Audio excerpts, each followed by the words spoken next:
অন্তর্বর্তী সরকারের পররাষ্ট্র উপদেষ্টা মোহাম্মদ তৌহিদ হোসেন ও ভারতের পররাষ্ট্রমন্ত্রী এস জয়শঙ্কর দুই দেশের দ্বিপক্ষীয় সম্পর্কের চ্যালেঞ্জগুলো মোকাবিলায় একসঙ্গে কাজ করার উপর গুরুত্ব আরোপ করেছেন। পাশাপাশি তারা পারস্পরিক উদ্বেগ ও স্বার্থ সংশ্লিষ্ট দ্বিপক্ষীয় বিষয়গুলো নিয়েও আলোচনা করেছেন। দর্শক, এসব নিয়ে এখনকার টিবিএস নিউজ আপডেট সাথে আছে আমি রঞ্জু ইফতেখার। ওমানের রাজধানী মাস্কাটে 16 ফেব্রুয়ারি ভারত মহাসাগরীয় সম্মেলনের ফাঁকে তৌহিদ হোসেন ও এস জয়শঙ্করের মধ্যে বৈঠকে এসব বিষয়ে আলোচনা হয়।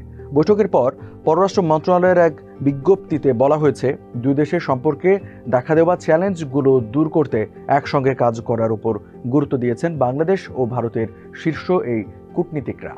তৌহিদ হোসেন গঙ্গা পানি চুক্তি নবায়নের জন্য আলোচনা শুরু করার গুরুত্বের উপর জোর দেন।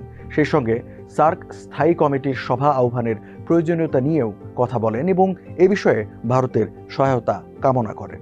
সেই সঙ্গে সার্ক স্থায়ী কমিটির সভা আহ্বানের প্রয়োজনীয়তা নিয়েও কথা বলেন এবং এ বিষয়ে ভারতের সহায়তা কামনা করেন। গত বছরের 5 আগস্ট আওয়ামী লীগ সরকারের পতন এবং অন্তর্বর্তী সরকার দায়িত্ব নেবার পর ভারতের পররাষ্ট্রমন্ত্রীর সঙ্গে বাংলাদেশের পররাষ্ট্র উপদেষ্টার এটি দ্বিতীয় বৈঠক। এর আগে গত সেপ্টেম্বরে নিউ ইয়র্কে জাতিসংঘের সাধারণ পরিষদের অধিবেশনের ফাঁকে একবার আলোচনার টেবিলে বসেছিলেন তারা। দর্শক, এই ছিল এখনকার টিবিএস নিউজ আপডেটস। আর সংবাদ ও বিশ্লেষণ জানতে টিবিএস এর সাথেই থাকুন।